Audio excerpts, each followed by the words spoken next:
오늘은 한국교회의 수호자, 원죄 없이 잉태되신 동정마리아 대축일입니다. 루카가 전한 거룩한 복음입니다. 그때 하느님께서는 가브리엘 천사를 갈릴레아 지방 나자렛이라는 고을로 보내시어 다윗 집안의 요셉이라는 사람과 약혼한 처녀를 찾아가게 하셨다. 그 처녀의 이름은 마리아였다. 천사가 마리아의 집으로 들어가 말하였다. 은총이 가득한 이여 기뻐하여라. 주님께서 너와 함께 계시다. 이 말에 마리아는 몹시 놀랐다. 그리고 이 인사말이 무슨 뜻인가 하고 곰곰이 생각하였다. 천사가 다시 마리아에게 말하였다. 두려워하지 마라, 마리아야. 너는 하느님의 총애를 받았다. 보라, 이제 내가 잉태하여 아들을 낳을 터이니 그 이름을 예수라 하여라. 그분께서는 큰 인물이 되시고 지극히 높으신 분의 아드님이라 불리실 것이다.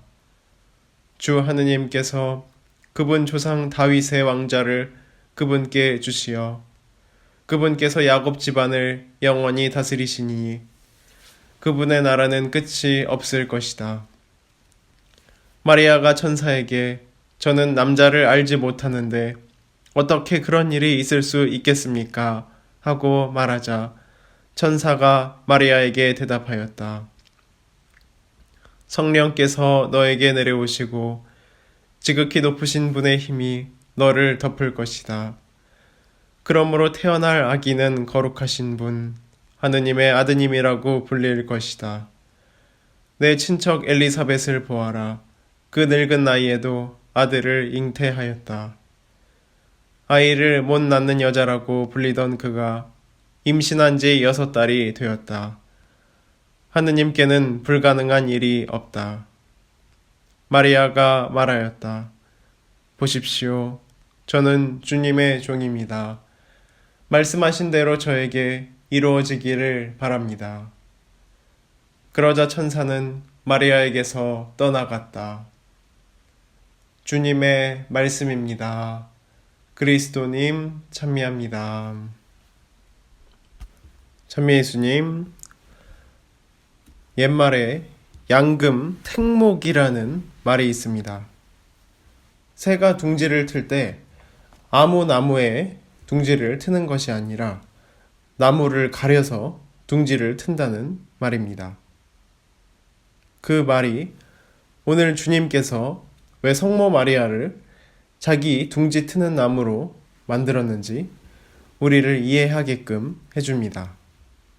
가려서 하신다는 것입니다. 성모 마리아를 어떻게 해서 선택을 하셨을까? 그래서 생각을 해보게 됐습니다. 1854년에 교회가 성모님께서는 원죄 없이 잉태되셨다는 것을 믿을 교리로 선포하였습니다. 이것을 교황의 무료권이라고 하는데 여기에는 절대로 오류가 없다. 이것을 교리로 선포해서 오류가 없음을 이야기합니다.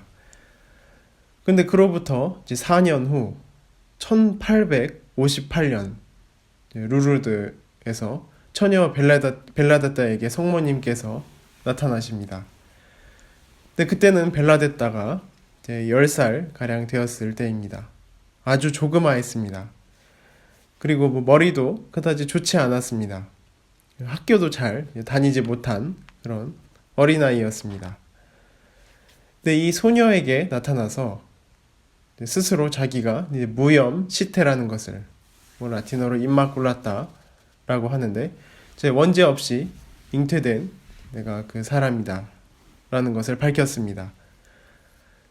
그래서 벨라데따가 본당 신부를 찾아가서 그 이야기를 했을 때 이 본당 신부가 깜짝 놀랐습니다. 자기도 4년 전에 이 교리가 발표된 거라 겨우 알았는데 어떻게 이 아둔한 이 아이가 알았을까? 그리고 그 어려운 라틴어 이름을 어떻게 알았을까? 이것을 듣고 다시 한번 놀라게 됩니다.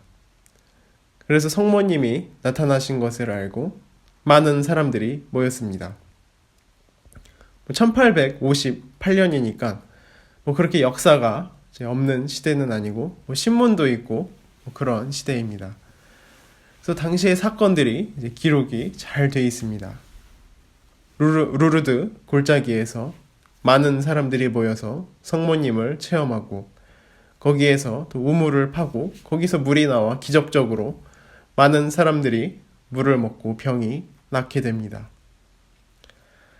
이 성모님께서 발현하실 때에도 아무에게나 나타나는 것이 아니라 가려서 나타나십니다. 무엇인가 부족하고 모자란 듯한, 그래서 성모님을 받아들일 수 있는 자세가 되어 있는 사람에게 나타납니다. 이 벨라데타 성녀는 머리가 좀 이렇게 모자란 편이어서 다른 사람들보다 2년 정도 늦었다고 합니다. 다른 사람들이 같은 나이에 6학년 정도의 이제 수준이면 이제 4학년 정도의 이제 수준이었습니다. 벨라데타 성녀는. 근데 이렇게 조금 모자란 때, 이런 때 정말 그 순수한 마음이 열립니다. 그 안에는 아무런 숨김이 없기 때문에 성모님이 나타나기 적당한 곳이 됩니다. 주님께서도 마찬가지입니다. 바로 가려 뽑은 나무가 무엇인가 하면 성모님이시라는 겁니다. 이와 같이 성모님은 바로 그 처녀로서 순수한 마음을 가지고 당신의 모든 것을 하느님께 내어드리는 고백을 합니다. 그래서 아무 말 하지 않으시고 언제나 겸손되이 모든 것을 받아들이고 주님의 뜻대로 살아가려는 한 가난한 처녀의 그 모습을 우리는 발견할 수가 있습니다. 그래서 가려 뽑은 나무는 어떠한가? 뭔가 모자란 듯하고 부족한 듯하고 삐까뻔쩍한 그런 역사가 있는 것이 아닌 그런 사람에게 하느님께서 당신의 둥지를 트십니다. 성모님 역시 어떠하였는가? 처녀로서 임신할 수 있는 것을 받아들일 수 있는 그 마음의 자세를 지녔습니다. 당시에 처녀로 임신하면 죽는 수가 있었습니다. 돌에 맞아 죽는다고 되어 있습니다. 그것을 감수할 수 있어야 합니다. 주님께서 하시는 일, 그 모든 것을 감수하는 그 그릇을 갖고 있는 것입니다.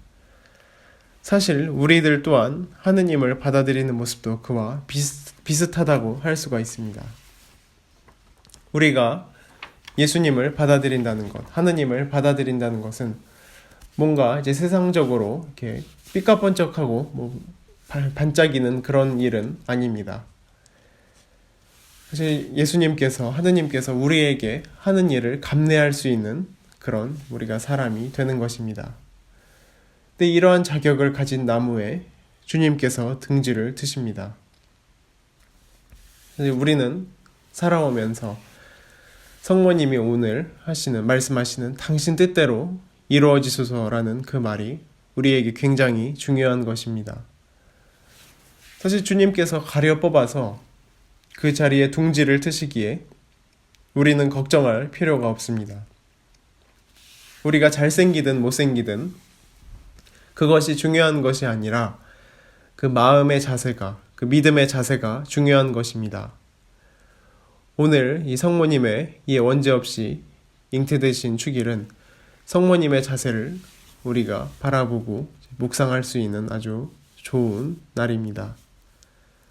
그분의 말씀, 당신 뜻대로 되어지소서 하는 것은 내가 하는 것이 아니라 당신께서 나를 쥐고 세상에 그려가는 것을 받아들이는 것입니다. 이제 그렇기 때문에 무엇을 두려워하거나 아무런 이제 세상의 그런 흥망성쇠를 걱정할 필요가 없는 것입니다. 우리가 언제나 우리 마음속에 사시는 그 주님의 모습을 그려갈 때 성모님의 축일이 우리에게 다시 한번 또 새로운 뜻을 가지고 다가오게 됩니다. 당신 뜻대로 이루어지소서 하고 고백할 수 있는 복된 하루, 은총 가득한 하루 되시기를 바랍니다.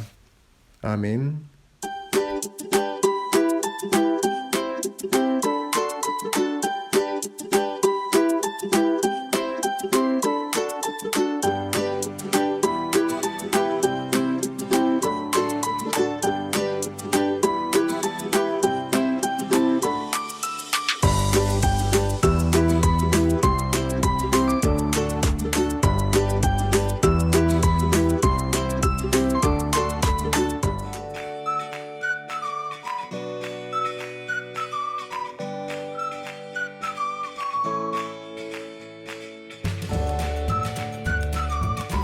생태맘 청국장.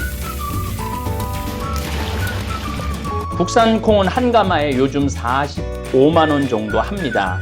수입 콩은 국산 콩의 6분의 1 정도 한다고 그럽니다. 근데 저희들은 단 한 번도 수입 콩을 쓴 적이 없습니다. 성필리포 생태마을에서는 콩값이 뛰어도 내려도 가물어도 풍년이 들어도 흉년이 들어도 청국장 가루는 지난 10년 동안 1kg에 3만 원 판매 변함이 없습니다.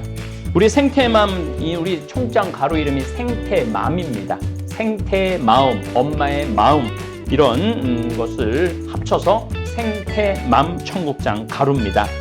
미국 FDA 식품의약청 심사도 통과해서 1년에 50만 달러어치를 벌써 3년째 수출도 하고 있습니다.